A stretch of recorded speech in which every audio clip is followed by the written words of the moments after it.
Now this baby is George. Say hi to George. George is going to get ready to take a jump. To look at you, you can see his cute little eyes. Her, she ended up being a girl, which I didn't know. This baby's actually dancing in the womb there. Salsa. Yeah. Well, I think I'm getting tired.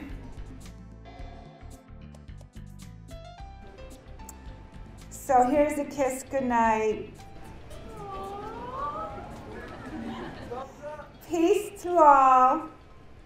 Well, what do you think of those babies? Thumbs up! Yes! Okay!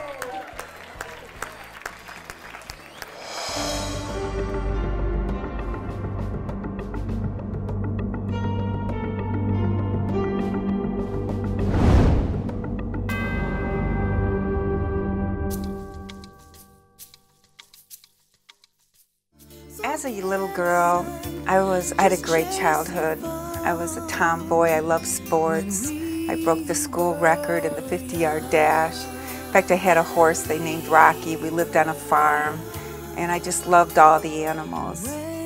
And that innocence was taken when I was 16. And time after time, I would show the babies to the mother, and they go, "Why didn't someone tell me?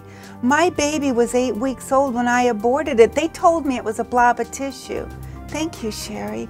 Thank you for showing me the truth. Look at the ultrasound, see what she's really got inside. And what I was suffering is what we know as post-abortion syndrome.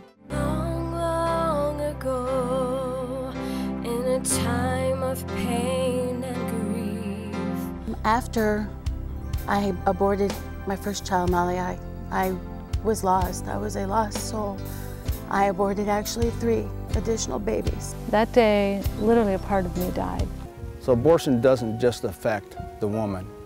It affects husbands, it affects men, it affects moms and dads and sisters and brothers.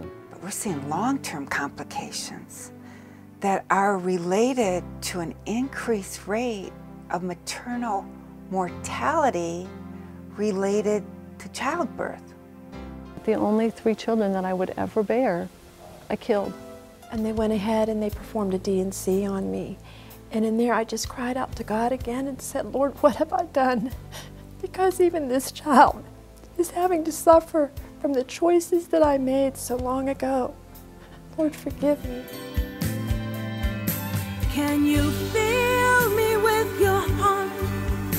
Can you see the way I need you?